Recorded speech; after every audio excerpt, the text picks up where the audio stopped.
Hello, everyone. Good evening. This is unusual because we normally do Ask the Drummer at 2 o'clock in the afternoon, but it's 2 minutes till 8 in the evening, and it's a Tuesday evening as well. I think it's like really, really early morning of Wednesday in Manila. I hope some of you are still, like awake and joining us live. If not, you can just catch up later on YouTube. So it'll be uploaded on YouTube anyway. So yeah, today's guest is another talented young drummer, and his band. I've seen his band. It's like they're fairly new, and I've seen his band quite a few times already. And if you're fans of the C86 music thing and like indie pop, all the indie pop lovers, you're gonna love this band. So because they're absolutely amazing. I think all those fans of the indie music scene, like the older ones, like our generation, they have seen them, and they agree. They totally agree with me that these kids are really, really good. So, my dear friends, fresh from their mini tour of the UK, please welcome Arthur Robinson. You're right. Yay! How are you? I'm all right. Yeah, I'm solid. Knackered, but Yeah, solid. you're all right. You're tired from that because you did 5 nights. Yeah, it was mostly just like carrying stuff because we had to go by train. There was a lot of just carrying stuff. Are you joking? I thought you were able to sort out a car or because No, no, we no. never got one.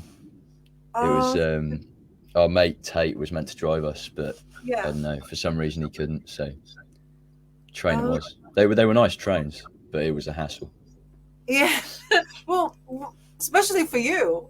I mean, you weren't carrying Yeah. a full kit, or No, luckily not. no. But still, like a couple carrier bags with snare and cymbals in. Yeah, yeah. But Not too much fun. did any of the band members help you carry some of them? Well, they had about as much as me, to be honest. So yeah, Oh, but we and got it done. you just finished work as well. That's why we're Yeah, sort of like a bit late. So how was work? it was bearable, Terrible. tolerable. No, it's good to at least you've got work. It's always good to be Yeah, busy and things like that. And I'm really sorry because I know you finished your tour in Manchester, but I yeah, missed it because I was in Glasgow at the time. So on Sunday. So, but hopefully next year we're gonna do another one, and then I'll go and see Autocamper again. But anyways, I want to welcome you to Ask the Drummer. So welcome to Ask the Drummer. Episode 105 is all about you, Arthur Robinson. Because your band, Autocamper, it is a Manchester band, right? yeah. You're regarded as a Manchester band, I but I believe know so. that Jack is from Preston, Yeah, and I believe that you're from Lewis, which is like East. What's it called? East Sussex. Is that yeah, right? yeah. Right down south. Yeah. Well, any of the band members actually from Manchester? Neve's the closest. She's from like Oldham, which is Oh, I North see. Okay. Yeah. Manchester. Yeah. Yeah. But now Harry's from the Wirral, and so yeah, Neve's the closest. More so like a Liverpool side for Harry, isn't Yeah, it? but But they're all at least northern. I'm the only southerner. you're the only, yeah, you're the only southerner. And your full name is like Arthur Robinson Jr. Is that right? Well, it's more of a nickname, Arthur Junior Robinson. I Oh, pretty much just I generated that so that because there's obviously loads of people called Arthur Robinson, so I just sort of stuck Junior in the middle to sort of make myself more findable. But oh, but is there a senior? Is your dad called Arthur Robinson? no, arguably my great granddad, but his surname Oh, wasn't Robinson, so not really. I because I just was, pulled it from thin air. oh, right. Because I was gonna ask you if it's a common thing here in the UK. Because in the Philippines, it is quite common for Yeah, dads to name their sons, like the same name with the junior or the Yeah, third or the fourth. I mean, I don't know if it happens so much these days. It's a classic Yeah, old thing, though, isn't it? yeah, that's right. So you're not you. It's not because your dad is Arthur Robinson Senior. You just saw like put Yeah, juniors I and just thought that okay. looks cool. Yeah, that was literally the only thought behind it. All right. So yeah. So you were born in Lewis and you grew up there. In Well, I've sort of grown up all over the place. I was born like near Brighton, lived there for a bit. Then my parents are from the West Country, so I spent about 10 years in the West Country, and then we moved back to the Brighton area. yeah, So yeah. sort of from all over the shop, but if anywhere's home, I'd say Lewis is home. Lewis, and what was it? What was that like when sort of like you're like growing up, especially the music scene? Is Um, like to be famous people in honest, Lewis? uh, there are some. I'm not sure I can think of them off the top of my head. I think Arthur Brown, you know, the crazy world of Arthur Brown. Yeah, yeah, yeah. I think I don't know if he's from there, but I think he lives there. There's quite a Oh, few wacky characters who've found refuge in Lewis, I think. But yeah, would you say, because now that you live here in Manchester, would you say that it's also got a music scene in Lewis or not I really? mean, in Lewis, there's no scene really. I No. couldn't name you a single band that are from Lewis. But obviously, like 15 minutes down the road, you've got Brighton, and there's a lot more going on there in terms of that sort of thing. Yeah, yeah. And you know, in the sort of year before I moved to uni, I was getting involved with that scene down there. Never managed to get a band together, but yeah, there's definitely a good scene in Brighton. All right. And are you from a musical family? Yeah, not like insanely musical, but both my parents are very into it. My dad used to play guitar, all that jazz. All right. And your mom? Your mom as Uh, well? Not so much instrumentally. She learnt flute at school. She's still got some flute skills, definitely. But Oh, but they're both just really into it, or like listening to yeah. it. So yeah. But what got you into drumming? Did you sort of like really, is it something that you really liked from the start, from when you were a kid, or did you try to learn other instruments before you getting into the drums? I'd say I was pretty into it from the get go. Yeah, like when I was like 6 or 7, I got this pair of like really crappy bongos from a charity shop. And I just sort of built it up from there. I think. Like yeah, when I was like really little, I just had like a few bits of like stupid percussion. Then I got a keyboard when I was like 8, I think. And yeah, I think I started learning the drum kit when I was like 12 or something. But it was always just like on and off. I started with bongos and then I got a Yeah. cajon, and it was all Oh, just a very slow like building up, I guess. But I've yeah. always enjoyed like rhythmic stuff and just yeah. Yeah.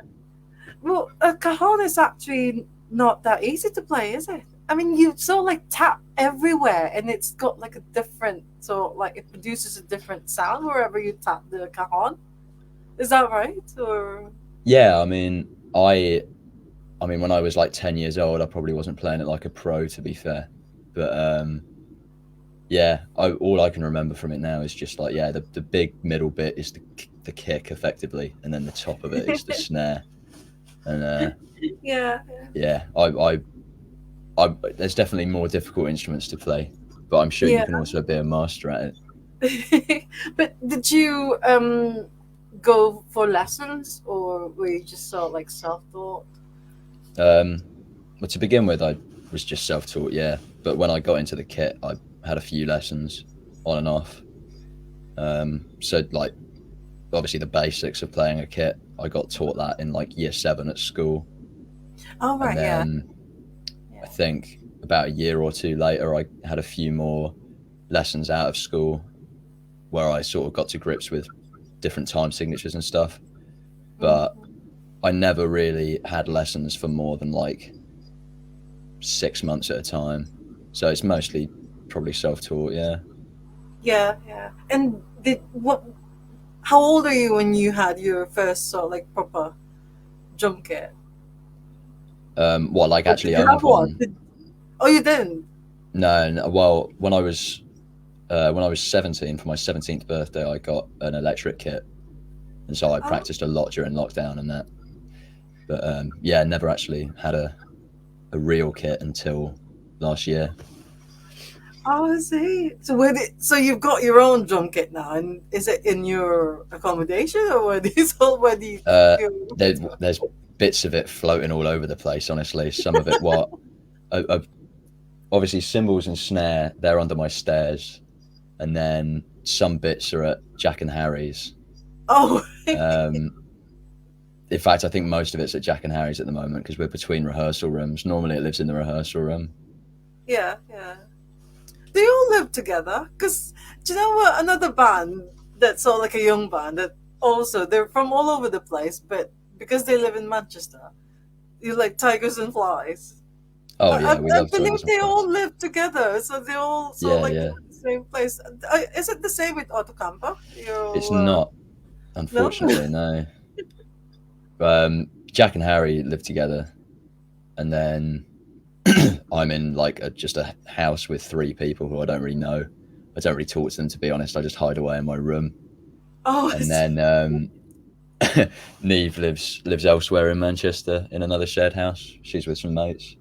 Oh, right. Okay. So, what was your first band? Did you have a band when you were in school or high school or something like that? Um, no, I never really did. Like until quite recently, I never really had mates who were that into music. Um, so like when I was a kid, I used to just like do stuff with my dad. Like he'd play guitar and I'd play bongos or cajon or whatever it was. And yeah, I just spent a lot of my childhood jamming with my dad. Yeah, But yeah. nah, like as far as bands go, my first actual band has been this one. Oh, the camper. Yeah, How did you get together? So, because I know that Jack's got another band, yeah. so how did Autocamper so like, you know, get together and finally decide that okay, we're another band. Yeah, we're forming this other band. Um, so Jack and Harry met at some point. I don't know when, but they like obviously established they were into similar music, Yeah. and they were trying to start up I think a duo at one point, and then they decided they wanted it to be a bigger band. Um, so they put up a post on joinmyband.com or .co.uk, whatever it is, which is one of Oh, those ad posting websites. oh, I didn't know that. There's like, Um, yeah, it's normally not much use, but they used it, and they like Neve ended up responding to their ad, and so like Neve joined through that, and then barely any time later, I met Jack at Umbrella's gig at yeah, the castle in Manchester, yeah, and I was just there by myself, and so was he. And I was just talking to the band after the gig, and I think it was Matthew, the guitar like lead guitarist, was like, "Oh yeah, there's this guy at the bar who's like obsessed with Stephen Pastor," and I was like, "All right, I should probably talk to him." And lo and behold, it was Jack, and yeah, we just sort of got chatting, followed each other on yeah. Instagram. Rest is history. Oh wow.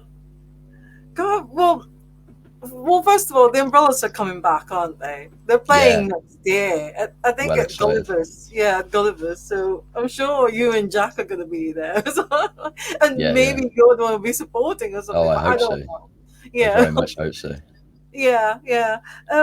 But that website that you mentioned, because Yeah, in the past people were sort of like saying that they put it on like maybe music shops or NME or newspaper and things like that. But there's actually a website where it says "Join my band."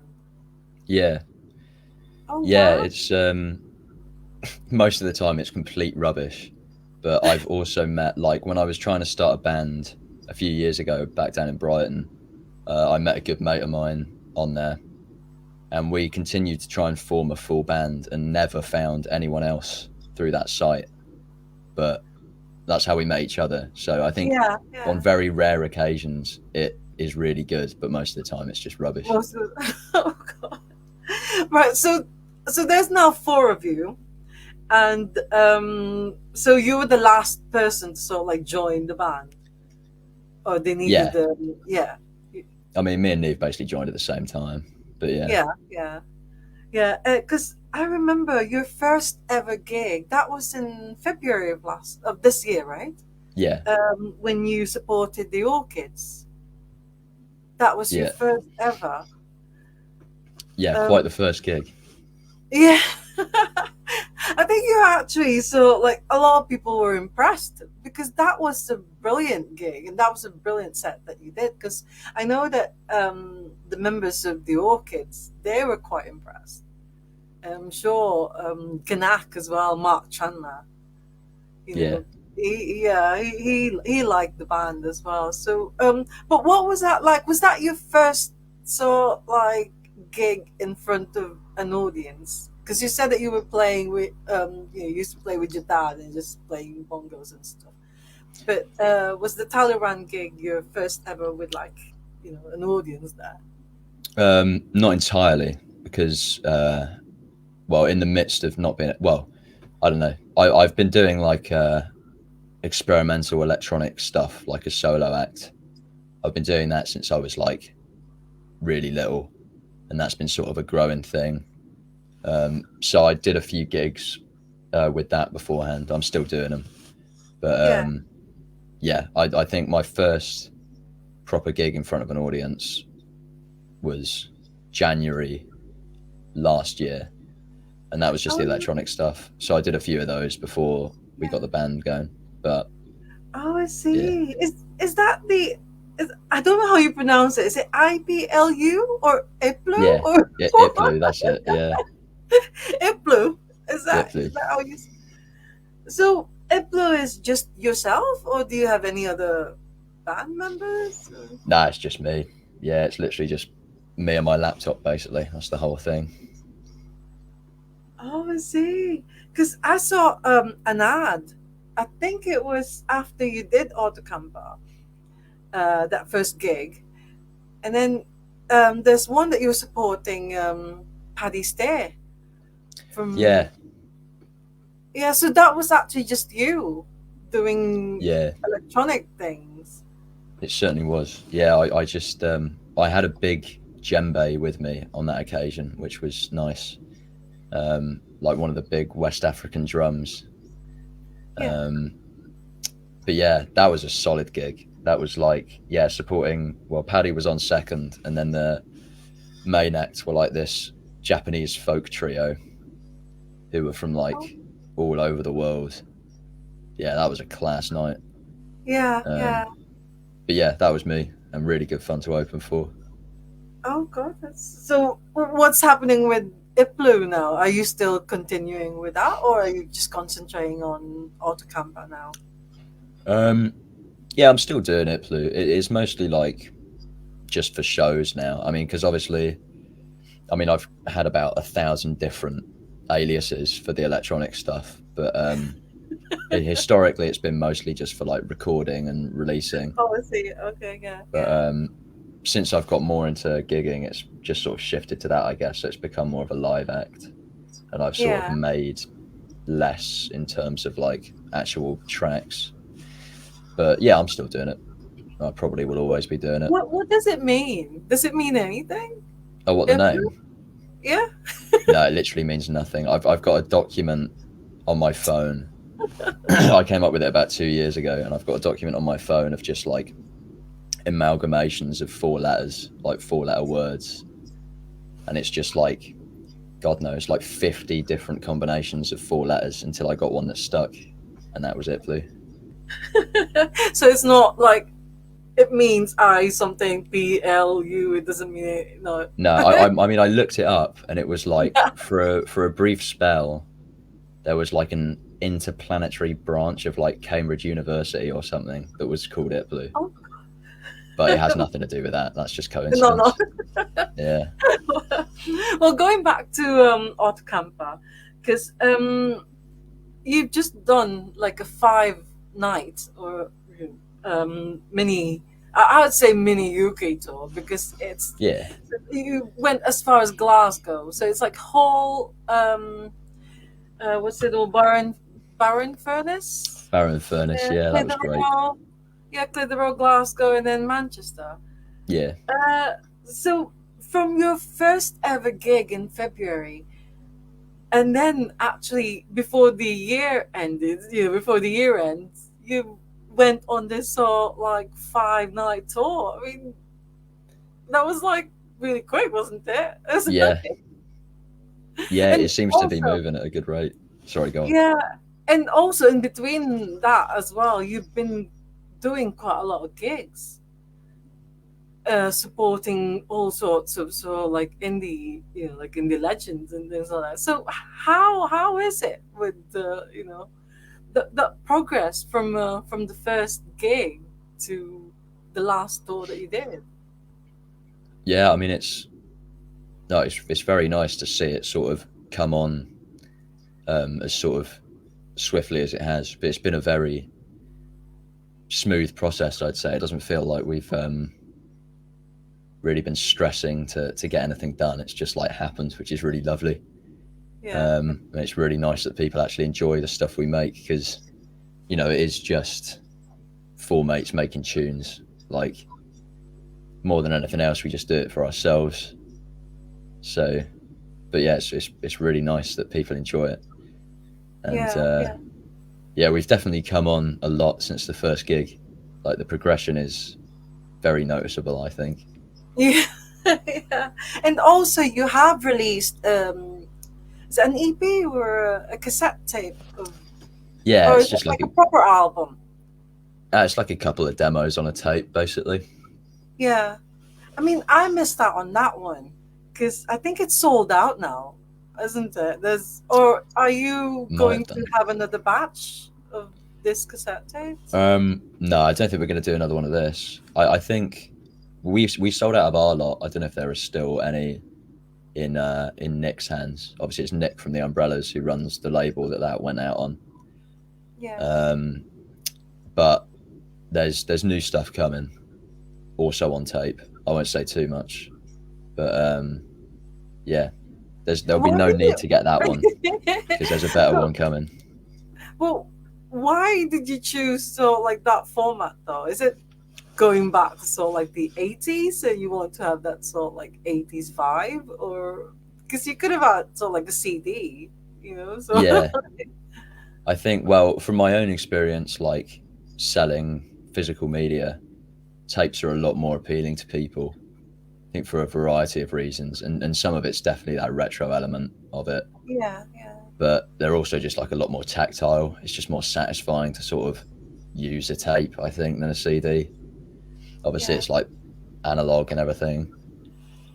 Um, so yeah, I think it's definitely more appealing than a CD, and it's also a lot cheaper than a record. So it's a good mid ground.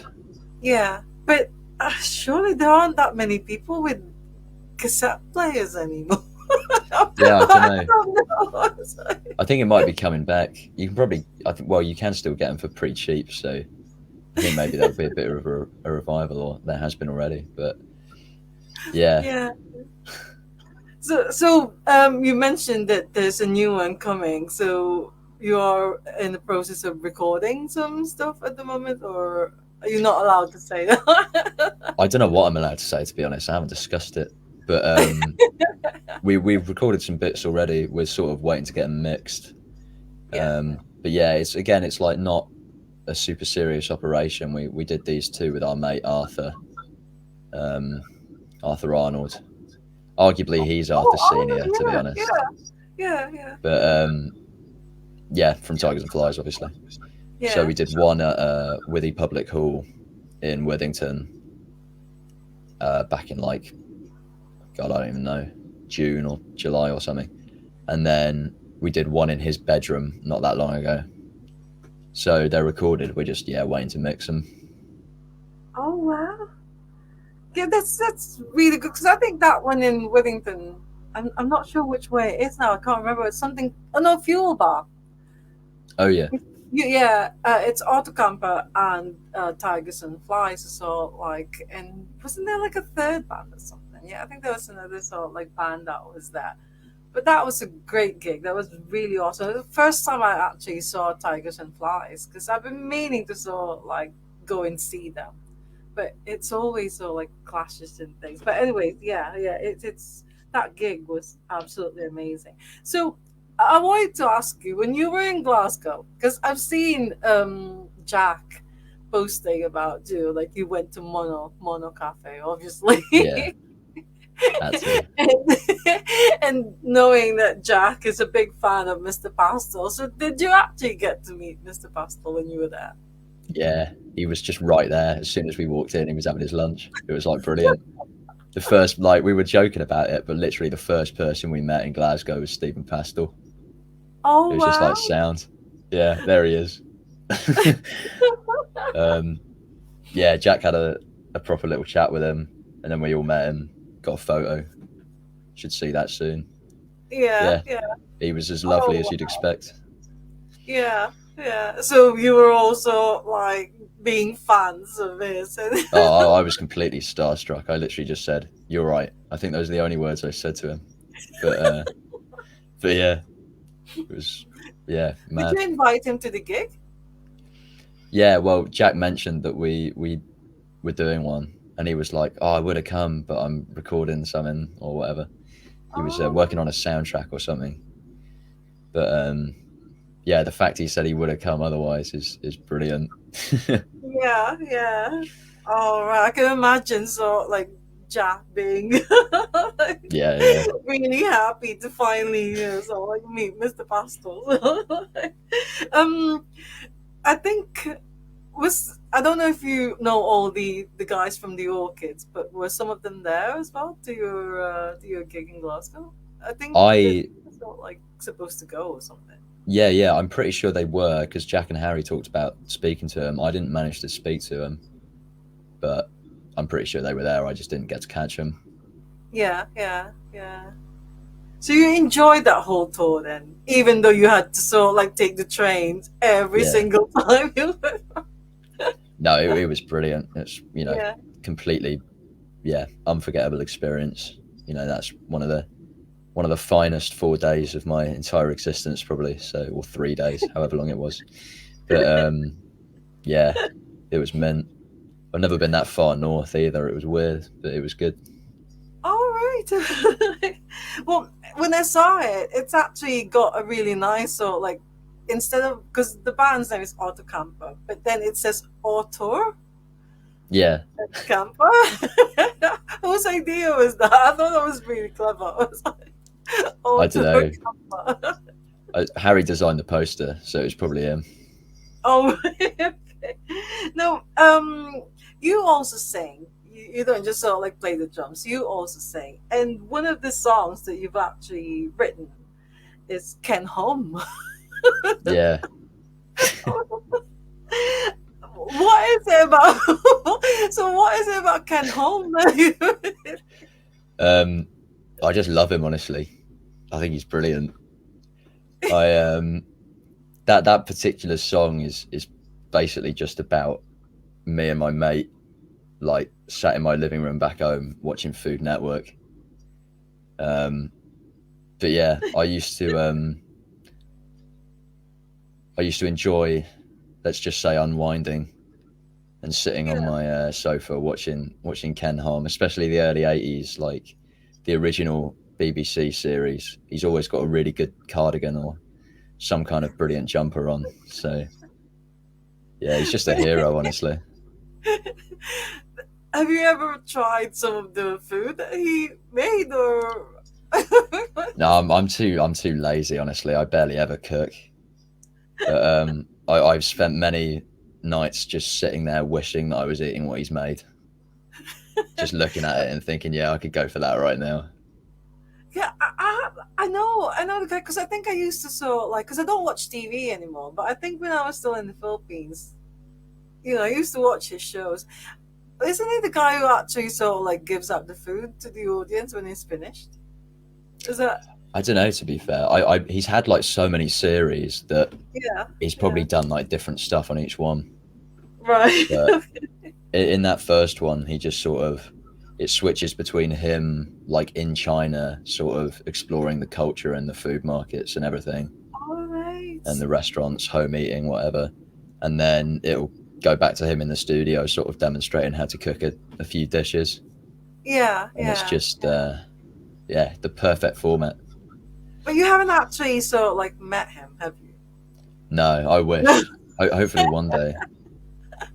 I mean, I've now got one that of it's his books, but yeah, well, now that it's with the internet, you can actually sort of like search people. Maybe you can send him a recording of yourself and see what he yeah. thinks. I wonder if he's on anything. To be honest, he's quite old. I think Yeah, like yeah. must be 80 or something. So maybe he's got an email or something. Yeah. Or maybe one of his media, so like media PR or something. Just Yeah, try and send something, and then he might, he might get to hear it, and then he'll probably say, "Oh yeah, I like this one." yeah. But I wonder what he'd think. yeah, well, good luck. Hopefully, so like you'll get to meet him someday. I um, dearly hope so. yeah. Well, Jack, as I mentioned earlier, he plays in another band called and sometimes you play with them, or Yeah, you do feel like a guest, so like a guest spot with them. There was one time that I saw you play Big Hands with that was yeah, actually incredible because it sort of like gave it a different sort of like vibe with you there all wearing sort of like this dark colored sunglasses and things. um you've got all sorts of percussion things with you that yeah. evening. A big box of trinkets, I like to call it. What's that frog thing? I don't even know, to be honest. I think it's got a name. It's like a guiro or something, like Guiro. I think it's South American originally. Um, but there's a really good percussion shop in Brighton called Adapter Trap, and I get a lot of my things from there. It's all like, well, a lot of it's secondhand. I don't know if it all is, but yeah, they sell a lot of interesting percussion for pretty cheap. A lot of it comes Oh, from there. so that is actually a proper percussion instrument, that frog. That It's is the not just intention. Yeah, yeah, it is meant to. Well, I'm not sure it's meant to be played as aggressively as I play it, but it is an instrument. Yeah, yeah, you've got all sorts of things in there. It's all like trying to remember which other things that you've got. But it's very cool though. It looks really cool. You standing there and just trying something. it's a constantly changing lineup. Like the box is never the same. It always depends on what we've cobbled together. So do you do that regularly though, on a regular basis, or was it just a one-off?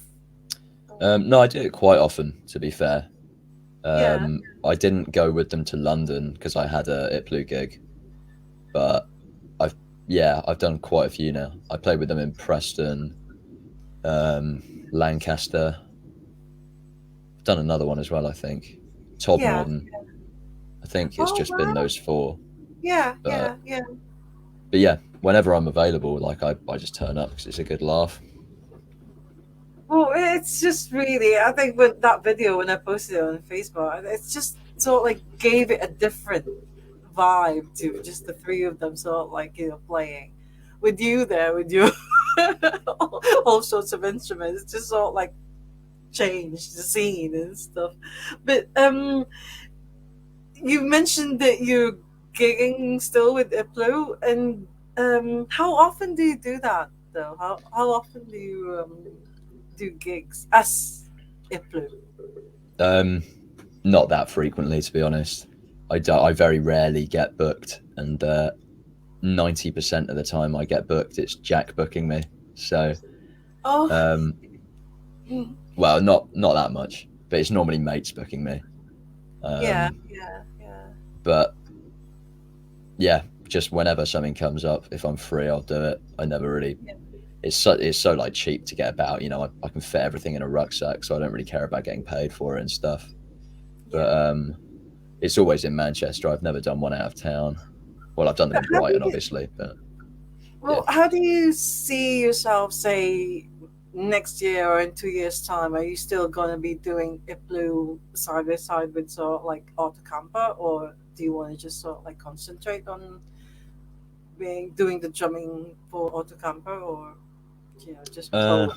And then there's as well. yeah, yeah. Well, it's easy. I'm not really like involved in the writing process there. I am just like an additional live member who appears. Yeah, But yeah, with It Blue, I mean, it doesn't really inhibit my concentration with the band. I've just been doing that sort of thing for like as long as I can remember, basically. So, man, no plans to stop it. It's not yeah, like it's not really work. It's just like doing it when I feel like it. So, yeah, yeah. that'll keep Will you going. be Will you be releasing anything as Iplu or? Yeah, I released an EP about 2 years ago. All right. Um, I released a single last year, and then I didn't manage to get a single out this year, but I probably will next year. Yeah. Is it Um, like downloads or is it on cassette tape as well? Or the first EP was on cassette tape, yeah. all right. Okay. Um, the single was just digital. I most of the time I just appear on like compilations and stuff. Like I'll just have a track on a various artists compilation. But All right. yeah, Okay. there's Yeah. there's stuff out there, yeah. Oh, brilliant. But then, of course, Autocamper is like your main band. Yeah, I mean, yeah, there was a point definitely before. I mean, yeah, obviously It Blue was like my main focus for a while, but that pretty much for that entire time, Yeah. I just wanted to be in a band. So now that I'm actually in a band, yeah, that's my main focus. But Well, yeah. yeah, Go on. no, that was it. When you're not doing Autocamper or Iplu or being a member of um, what keeps you busy? um, I Because don't you've keep got myself work. busy enough. Yeah, I've recently just started a new job. I won't talk about that, but All right. I won't uh, ask you that. I won't ask you about your job. yeah, it's not cool. It's just not cool at all. It pays me, and that's it. But yeah, I mean, uni. I'm. I don't pay enough attention at uni. To be fair, I need to work harder at that. But I do uni. Obviously, I get Yeah, by. Um, but yeah, as of the last year, I've pretty much spent the whole year taking it very easy, just being in a band, hanging out with my mates, yeah, getting yeah. drunk, doing whatever, and You just get enjoying drunk. it. But it's been very lovely, and it's the first time in my life where I've really had a lot of mates and a wider community who are just into the stuff that I'm into, Yeah, and it's yeah, it's it's something that I wanted for a long time, especially through lockdown, and now that I've finally got like mates who I feel like I can properly, relate to, and that it's yeah, yeah. yeah, it's wicked. Yeah, and going on tour as well, so like all four of you. Yeah, yeah, that was yeah, Talking- just meant. yeah, yeah. Well, I want to ask you about like your writing process because you're also a songwriter. Obviously, Jack is a songwriter, the main one, isn't he? Yeah. Yeah. So, but how do you like um does it just sort of like come up with the words, or do you come up with the words and then you sort of like just meet together and then like Um, jam and work it? So how does that work with being like a two songwriters? well, obviously, Neve writes songs as well, so it's Oh, the three of all us. right, yeah, three, yeah, okay, But for me, I can never really remember what comes first between melody and words. It's probably normally words actually, but I just write. I write the melodies and everything as well, but I just do it on my computer. I basically construct it as if it was an It Blue song with words, and then I send it to the rest of the band. And well, I've only done it 3 times, and they've liked it every time. So that it goes into the room, and then it becomes an Autocamper song in the room, basically. Like Yeah, everyone just figures out a part for it, and it goes from there. so Iplo is all instrumental. There are no like lyrics for an Iplo song or it is a song, right? Yeah, yeah. Yeah, but it's like instrumental and Mostly, yeah. There's some of the live stuff has spoken word, but all the release stuff is just experimental, just instrumental electronic. yeah. Well, that's really good. I mean, good luck with Iplo, and also, of course, good luck with Autocamper. And I'm really do hope that you'll release like an album next year, and then do some more tours, and then like Yeah, support, not just support, but really like headline things as well. And I've also mentioned to the organizers of Glasgow's Pop Dev, so like I've suggested you need to be there because I oh think yeah, hopefully if their lineup is not full yet, hopefully they'll consider like fingers having crossed. Yeah, yeah, that'd be yeah, having fucking wicked. Autographer there. Yep. I wanted to ask you though about like I don't think I've seen you twirl when you play the drums. Do you do that? What Yeah. do you mean, like? Well, like those things like some drummers when there's say a gap between the songs or they're not doing anything, they'll just like do this Oh, with twirl. the sticks. It's like with the Yeah, stick. Yeah. no, I've never figured out how to do that, to be honest. Oh, you haven't? It's yeah, I haven't got a clue. I've yeah, it's too showmanny. No, I'm joking. I've never even bothered. I've never even thought about it really.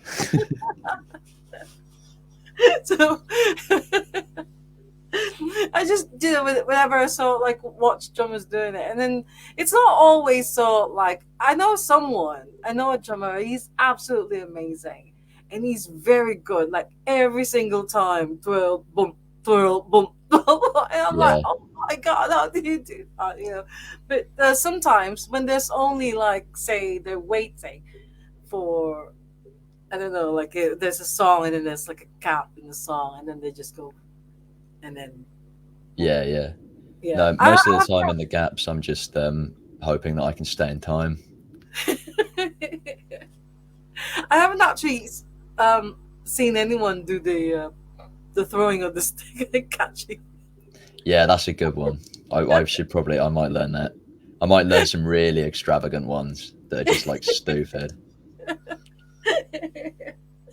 And then maybe it's not.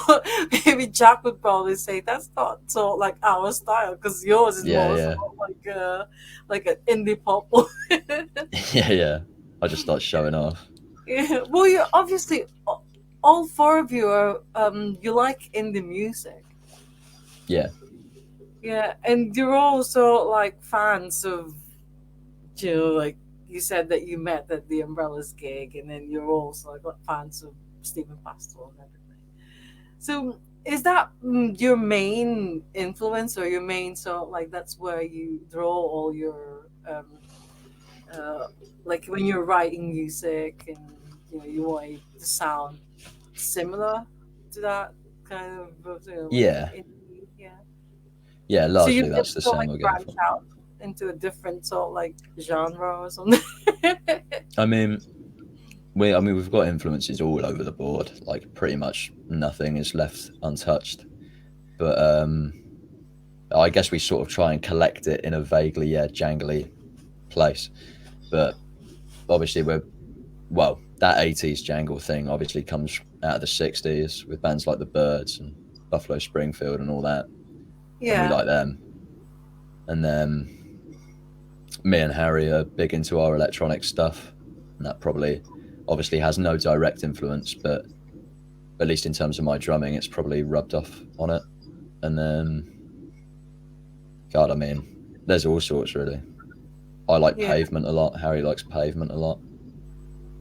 Um, well, the list goes on and on and on. Really, Yeah, we yeah. like a lot of stuff.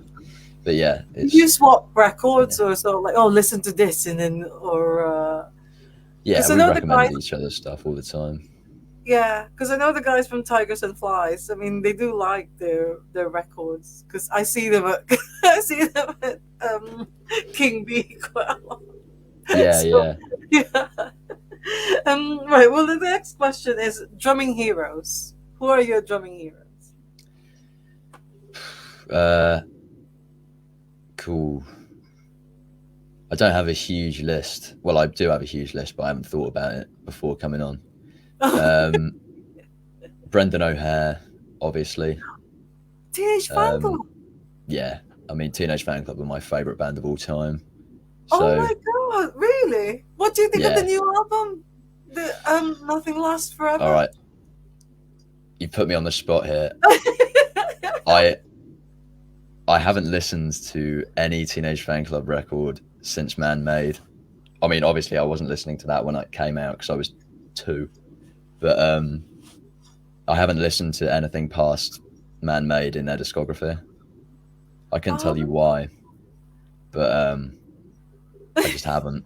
And especially now that Jerry's left, I just feel bitter about it, which is stupid. Oh. I think I shouldn't because it's still it's still Fan Club really, but Yeah.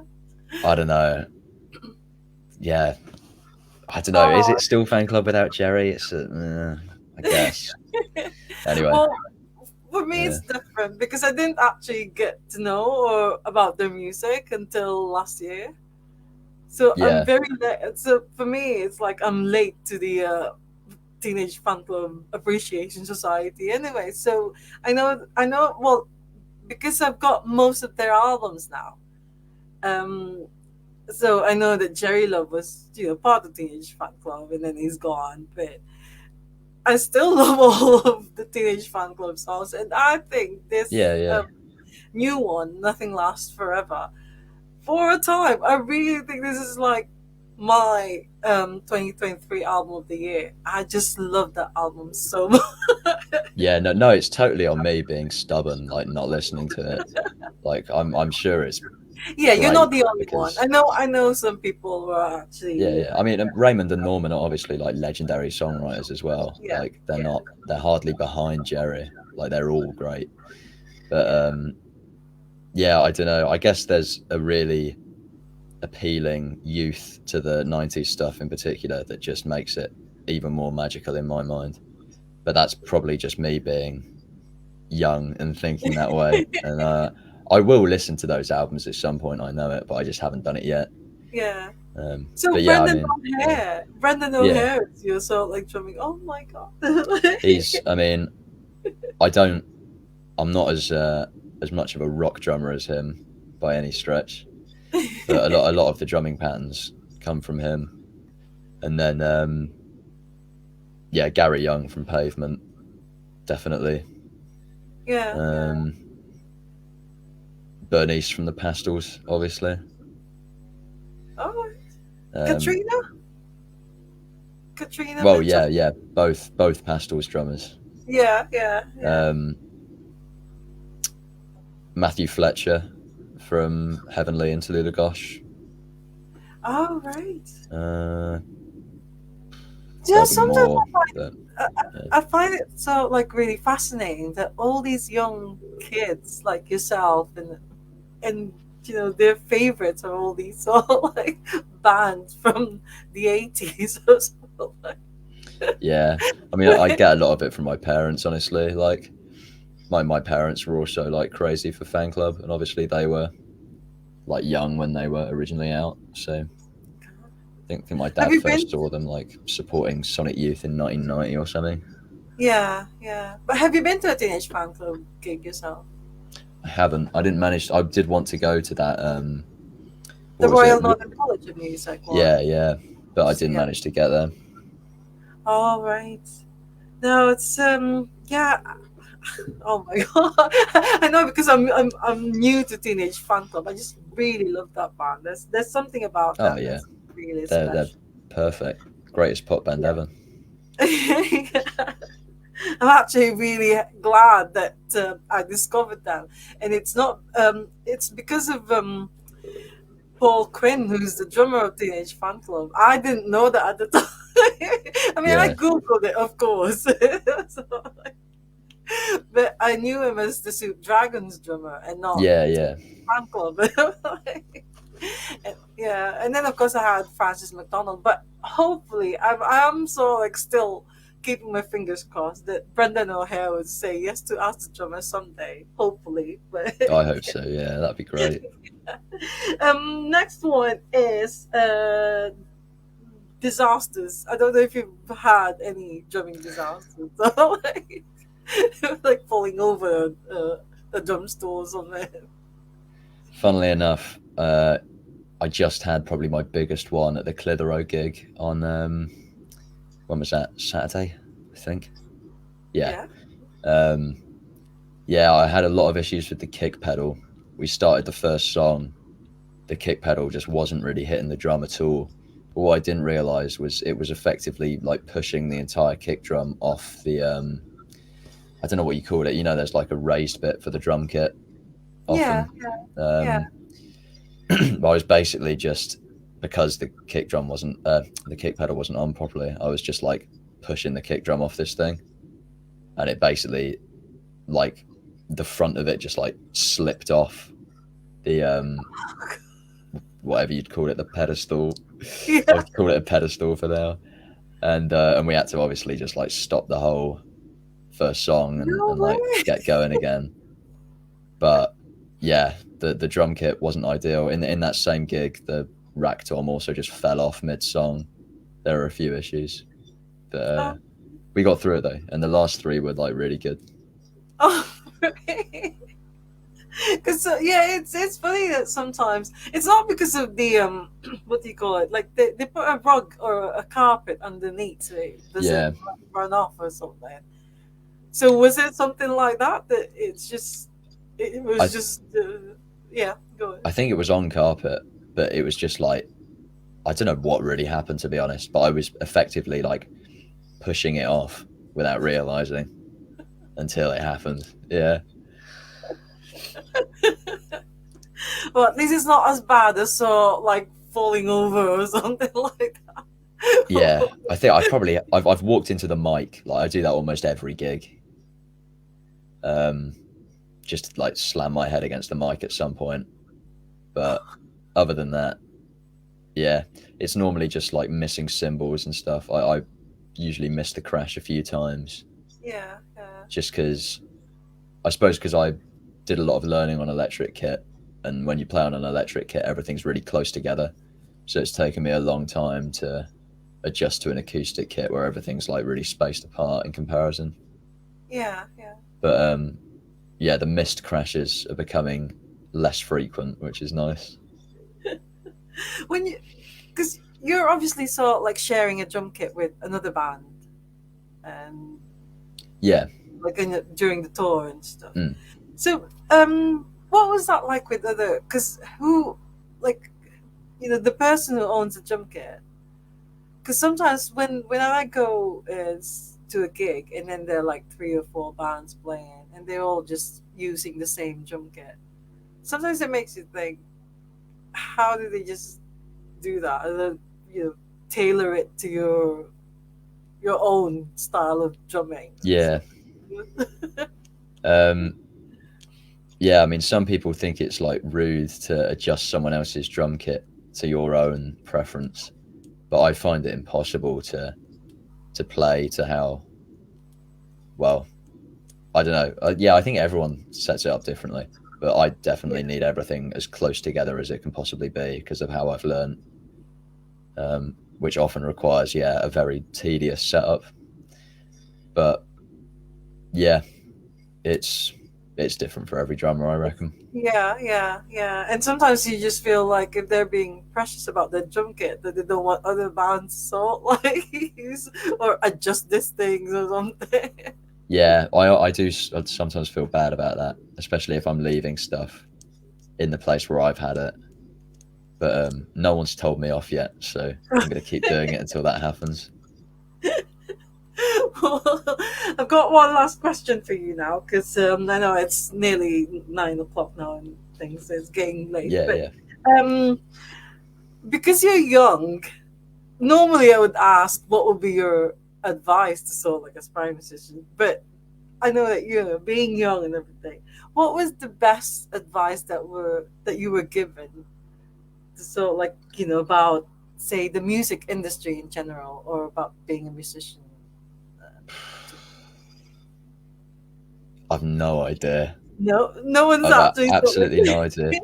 I, I often I often fall back to a quote from Raymond McGinley from an old like MTV interview where he talks about like because obviously Teenage Fan Club originally was sort of panned by the music media for being like a rehash of the like Big Star and the whole power pop thing from the late 60s early 70s. all right. And Raymond McGinley's just like music isn't something that I'm obviously paraphrasing here, but music isn't something that reinvents itself every year. That's just something you say to sell magazines. You wouldn't walk into a bar and see a guy with a guitar doing folk music and say, oh, they were doing that 100 years ago. So it's the same with pop music, just Yeah, yeah. the ethos I have is make what you want. If you like how it sounds, then that's all that matters. Oh, that's brilliant. God, really got to listen to this new album because it's a Raymond McGinley song that I Will Love You, which is the final track Yeah, this is of what I've the seen album. people talk about it. To be honest, most of my not listening to it now has just come out of forgetting. Like I'll Yeah, probably go do it after this, to be honest. well, I'm telling you, that song, when I saw them, because I saw them twice during the tour, and I also went to the album signing at Piccadilly Records and the one in Leeds, and I specifically asked for that song. But I think it's a bit difficult to like he said something like they will need a lot of practice before they can actually you know, perform it live because I don't Yeah, think they've ever done that live, but hopefully next time they do their gig because that song is just absolutely amazing. I love yeah, that. Yeah, that it's I Will Love You, which is just the last track of that album. Nothing lasts forever. And no, I just I'm sorry, I just love that album so much. yeah. No, I'll have to listen to it. Raymond's Yeah, a you've big got to listen inspiration. to it. Right. Yeah. So what's next now? What's next with Autocamper? Um, well, we're supporting the Vaselines on the 8th of January Of at the course, Deaf yeah, Institute in Manchester, which will be outstanding, no doubt. That's like a crazy moment for us, obviously. We yeah, like the Vaselines a lot. Um, and then we've got a bit of a break from gigging where we're just going to write a lot, I think. We've probably got some gigs in March and stuff, but we're going to take a little while to just write a lot more and yeah, refresh yeah. the set a bit. And then our next release is coming out in the spring at some point. Oh, that's brilliant. I'm looking forward to that. I still haven't got my ticket to the Vaselines, but I will get there. I will sort of like, I will go and see. I mean, I saw them supporting the Soup Dragons. They were brilliant. They were really, Oh really yeah, good. yeah, yeah. Yeah, so I would love to go and see. Now that Autocamper are playing as well. And what about Iplu? What's next with Iplu? Who knows? Who knows? Not me. I think I'll be doing a very short set at Cafe Blah in Withington in January, and Jack and Harry will be doing a little set as a duo as well, I think. Oh, But really? that's like a little sit down room, max capacity of about 25 or something, probably. What's it called? Cafe Cafe? Blah. It's a I've not like heard of just it. tiny little like bar cafe in Withington. Oh, I see. Okay. But yeah, that'll be good. It's my mate Max, Sweet Face Magazine. He puts on a lot of stuff around Manchester. It's just one of those. Okay. Yeah, yeah. Well, that sounds exciting as well. So you've got both Yeah. of them. Well, good luck with everything, and Thank thank you you very so much. much. Yeah, thank you for Yeah, saying thank yes. you for having me. I managed No, to talk somehow I managed to wax on. And I'm definitely gonna see you in the Autocamper again, soon. So next month or Sweet. something. So, yeah, and enjoy the Christmas. Are you going back to Lewis for the Christmas holidays, or are you staying in Manchester? No, I'm going back tomorrow. Yeah, Oh, you're going back tomorrow. yeah, Okay. for a Well, week or two. Yeah, yeah, yeah. Well, enjoy the holidays and enjoy yeah, you Christmas. too. Yeah, and see you next year. Yeah, I'll say next year. Well, next month. yeah, yeah, All right. Well, thank you so much. Have a rest now, because I know you just came from work as well. So yeah, yeah. I will. yeah. All right. We'll take care always. Thanks, Arthur. See ya. Oh, of Uh, course. bye. Bye bye. Bye. See ya. Oh, thank you so much, everyone. No, it's a bit late now. It's nearly 9 o'clock. I mean, I'm also so like, I need to sort of, like, rest and maybe do some catching up, because I haven't done any catching up at the moment. But thank you so much to Arthur Robinson. And like I said earlier, if you haven't seen Autocamper live yet, you've got to go and see them.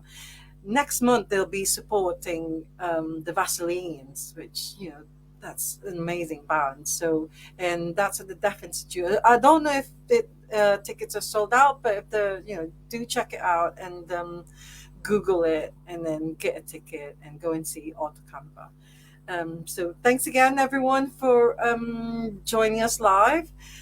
Next Sunday, yeah, we'll be back next Sunday, and it's going to be a Christmas special, because I can tell you now that our guest for next Sunday is Don Powell, which means it's like, because it's not Christmas until Don Powell says so, or maybe until Slade say it. So, yeah, I'm looking forward to seeing you all again on Sunday, and as always, love music, love life. Love, love, love drummers. They're absolutely amazing. All these drummers. I wish I could be one, but I can't. But anyways, yeah. Enjoy the rest. No, not the rest of the evening. No, go to sleep, I'd say. But yeah, see you all on Christmas Eve. Take care always. Big love from me. Bye for now. Bye. Bye.